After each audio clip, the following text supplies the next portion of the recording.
Hey guys, make sure that you follow Chris Records Vlogs.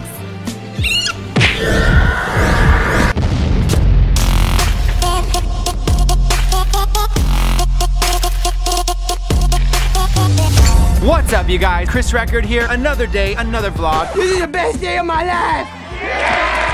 I'm coming to you from downtown Boise, Idaho. Yesterday was jam-packed, you guys. I'm getting ready to fly back to Arizona right now, but before I do, I want to narrate an amazing day that happened. I want to talk to you about how we set a Guinness Book World of Records with bubble soccer. I interviewed AmandaCerny, who has 17 million followers on Instagram, got her tips and advice, and I talk about one of the worst mistakes I've made as a marketer, and then I wrap up by telling you a story about how I almost died, you guys. Help! Today's jam-packed. With that being said, let's take you way back to the beginning of how we got here to Boise, Idaho in the first place. Roll the day.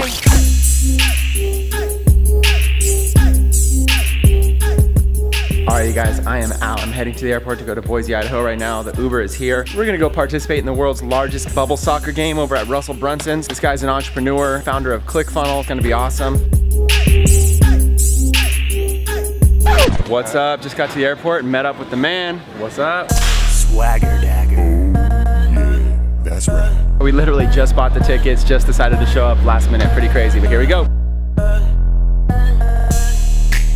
The real key at Phoenix Airport is not to take Southwest, because it's a major hub for them. The Southwest line would be a little bit longer than this. Just checked in. We're here a little bit early, met up with somebody at the airport you might know from a previous video. Bam, what's up? You might have seen us down in LA chilling, so just ran into lead. That was pretty random though. Yeah, that was very random. We did not plan this. I just hit up Peter. Hey, any chance you guys are going to this event in the middle of nowhere in Boise, Idaho? Here we have it, yeah. And I'm the last one on the plane somehow. Between breakfast and hanging out with everybody, I am definitely the last guy on the plane. Get off my plane.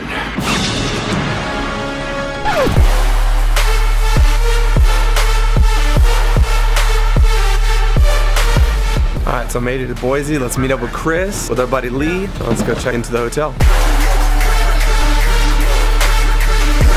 Yo, now it's time for action. No more time for practice. Fire up your funnels and launch your lead magnets. No more being average, it's time to go savage. Facebook ads, man, cause it's time to drive traffic. Split test the pages and get your pixels firing. Tracking analytics, then go hit them with retargeting. Yo, turn an old lead to a new lead. Free trial to a few G's, a VSL to an upsell, and a private link to that live stream.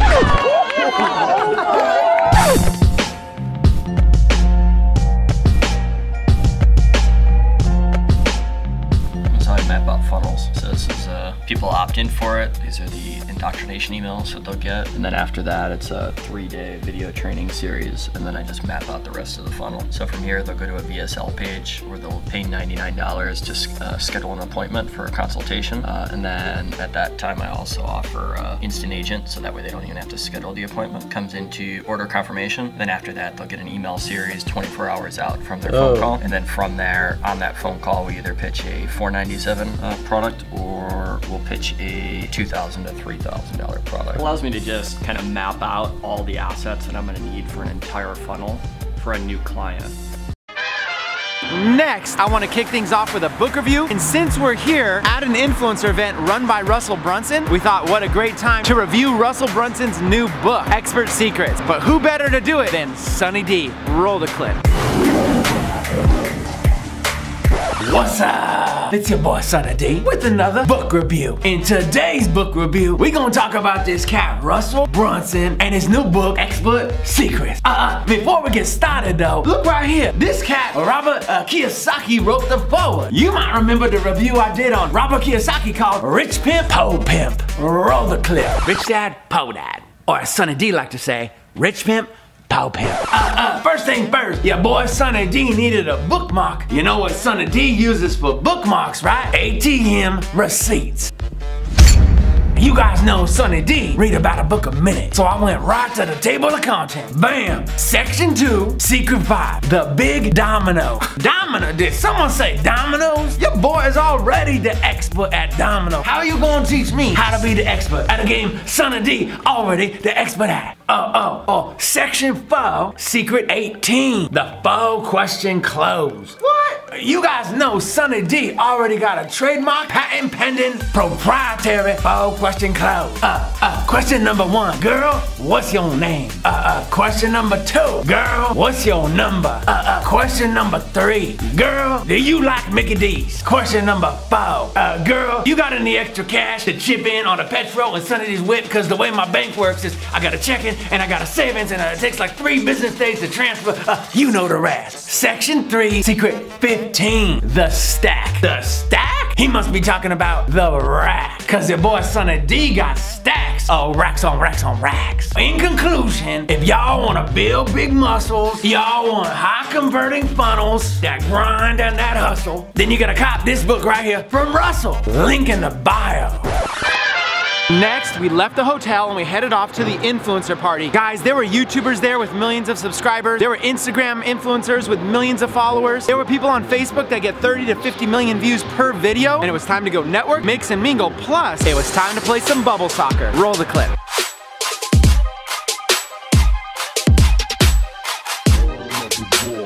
So instead of calling an Uber, we had to get that Mercedes-Benz S550, one of my favorites. We're rolling a style over to the Boise Stadium, the Big Blue, see if we can set the Guinness World Record for the most amount of human beings playing bubble soccer. Is that how you dressed for bubble soccer? Yes, this is how I dressed. What's the most swagger dagger outfit? Hold on, oh wait, did you say swagger dagger? Swagger dagger. Oh yeah, that's right.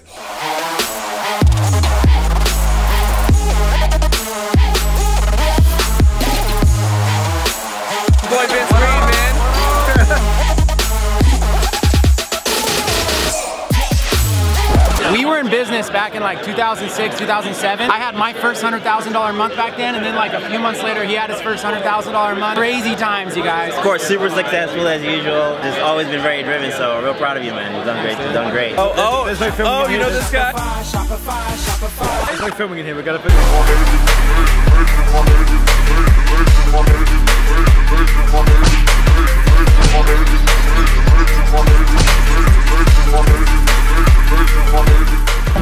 They don't want none of this.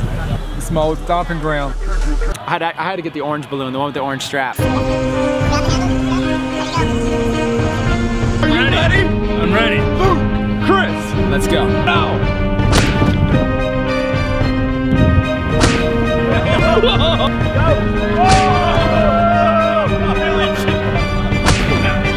Record, our buddy Vince Reed, they're going at it. Head to head, toe to toe right now, Boise Stadium. Let's get it on. The man that came out of nowhere to get Chris Record, Billy Dean is marketing. Hey, you gotta be heads up all the time. There's no excuses, take no time off. Woo, what's going on? Just looking for friends. We gotta go jack Vince Reed's bubble. Oh no, she's gonna take it. Oh! Bring the heat.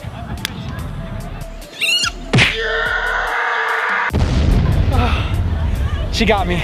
What's up, you guys? I'm here with Amanda Cerny, and we wanted to kick you a couple quick tips. Amanda, you started on Vine, and then you moved over to Instagram and even YouTube. I've got a lot of followers that are looking to get started. They want to get started. They want to build it up. They're nowhere near you. You guys should look her up at Amanda Cerny on social media. But what tips would you have for people just getting started? Consistency. Creating content, you know, not once a month, but if you can, every day. If not, once a week, twice a week, as much as you can. Because the more content you have, the more people appreciate it, and the more likely they are to notice your work, and the more likely you are to have maybe viral content. So when you got started, did you buy like expensive equipment, or did you get started with the basics? How did you get started? Basics. Like, you can buy the most expensive equipment in the world and it won't get you followers. You'll make content off an iPhone, and that's what I did in the beginning. And I would make little short skits off an iPhone, edit on my phone, and then post from my phone, and that's all I had. And I still grew a following just with that. At the time, I grew it to 6 million. So 6 million with an iPhone and iPhone edits, you guys. Yeah. And the last question I want to ask you is, when it comes to people going online, a lot of them are afraid of hate. And especially being a girl, and I overheard you with Billy, like talking about you had a lot of hate coming on. If there's somebody out there that's just a little bit nervous or scared or worried, what advice would you have for them? They want to get started, but they're scared of the hate. Yeah, don't be afraid of it. I mean, you're definitely gonna get it. If I read all my comments, and it's a lot, but when I read them, I just try to get good feedback from it, whether it be constructive criticism, because there is some of that, and you can't neglect that either. But then there's positive comments, you know, feel good about it because you earned it, you're putting in the work. But then the hate comments, when you see that, a lot of the time it's just people who are just unhappy with their own lives and just commenting the meanest things they can think of. For my stuff,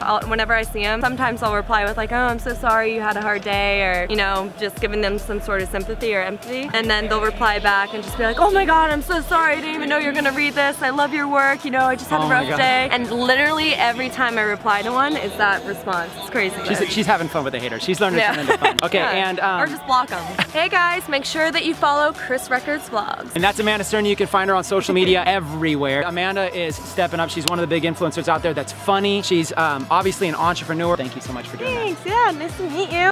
And you're one of my inspirations, man. Yeah, just following you in your journey. I love what you do. I gotta go Jack Vince Reed's bubble. He's not paying attention right now. Okay.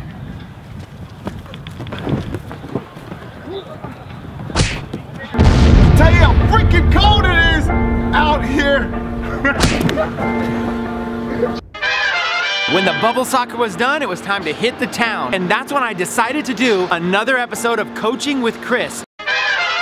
Welcome to another session of Coaching with Chris. Today's question is, what's the worst mistake I've ever made as a marketer? And maybe what did I do to fix it, or what are some of the best decisions I made? Now, of course, as a marketer, I've made lots of bad mistakes. It's hard to pick just one. Let's just change it to what is one of the many worst mistakes that I've made as a marketer. I want to tell you a story. It was about 2004, 2005, and I had started making some money with Google AdSense. I was actually making really good money. That's when I made my first 6-figure. During that time, I realized the more time I spend in front of my computer working, the more money I can make. So I started working about 100 hours per week myself from a computer. I like never even left my computer. The biggest mistake I made was not hiring some outsourcers to help me with some of the tasks. For example, I was doing a lot of data entry every single day, a lot of copying and pasting, a lot of work going into what I was doing that I could have easily gone to an outsourcing site and paid somebody a very small amount of money to do that grunt work. That would have freed up my time to do more of the stuff that could have made me more money. So eventually I hit a ceiling. And when I hit a ceiling, I was making good money, I was happy, I was content. If you're not growing, you're dying. So when I hit that ceiling, unfortunately, my business started dying. I ended up losing that entire business model. That was a 6-figure income. I ended up losing it. I was burnt out. I was stressed out. I had reached fatigue and had ended up losing the money, which was even more stressful. Had I just had the vision to hire a few people on some basic tasks, that would have made a world of difference in my life. To answer your question, what's one of the worst mistakes I ever made in business? When I started seeing success, I had to learn to delegate, outsource, hire some people to help out so that I can grow and scale. Success is like overrated, right? Like money's overrated, but you know what's not overrated? A good steak. So right now we're heading to the roof, Chris. Chris is gonna film it, and I'm gonna airplane. And pay for it! Woo! What?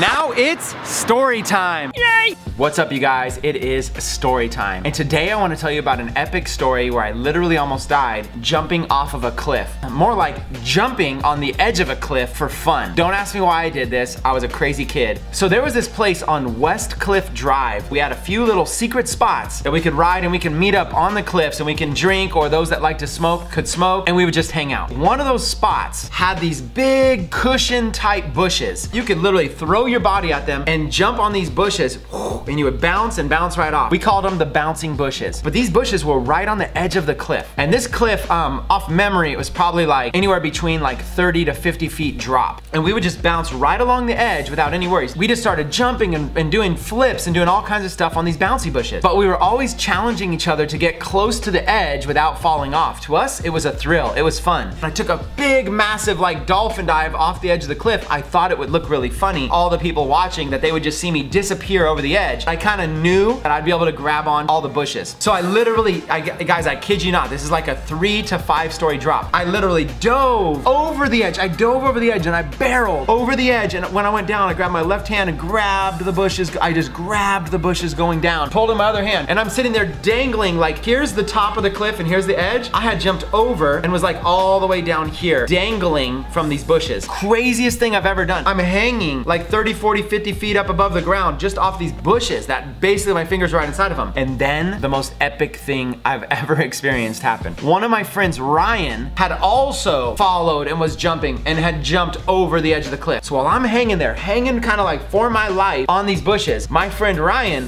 comes and jumps way further than I did, way over me. And as I'm right here hanging for my life, he jumps nowhere near the bushes, nothing to grab, and just fell. In slow motion, I watched him falling back. As he's looking up at me, holding onto the bushes, I watch him fall back. He falls like over 3 stories right over my head and lands on the sand on the beach on his back. Guys, this is a very serious moment. We were yelling at him. He wasn't answering. Nothing, no movement, no answering, no talking. We had no way to even get down there to where he was. We called 911, ambulance had to come and get him, took him to the hospital, and he had like broken several ribs. He had fractured a few things in his back. He was tore up. He was in the hospital for like a couple weeks, but the craziest thing was he survived. These are those epic stories that I can't even believe so many of these experiences I had as a kid. And at that moment right there, it just made me like realize that could have been me. I was right there. I did the exact same thing. How many times in our life do we need to be thankful for our blessings? How many times in life do we need to be grateful for the opportunity? How many times in life do we need to just take a minute and sit there in silence and just, whether it's spiritual, religious, whatever it is, and just say, thank you, God, for another chance to be able to live this amazing life. That was one of those moments. And in that moment, I knew I'm never jumping on these bouncy bushes on West Cliff again. That's it, period. With that being said, that's another story in the life of Chris Record. Back to you, Chris. All right, you guys, that wraps up today's vlog. But before you go, listen, I want to encourage you, join the family. Hit the subscribe button to become a record breaker. Our family is growing. We're here vlogging every single day. We're taking massive action. We're learning new skills to help us have more success in our life. And at the same time, we're balancing fun and entertainment. We call it edutainment. And every 6 months, I give away my car. I gave away a BMW i8, a 6-figure car. I gave away a 1968 Chevy Camaro. And now I'm giving away a Rolls-Royce Ghost, another 6-figure car. All you have to do is rack up points by watching episodes, commenting, engaging on social media. All of the information is available at www.winmyghost.com. Go to the website, take massive action, and I'll see you guys in the next vlog. Peace!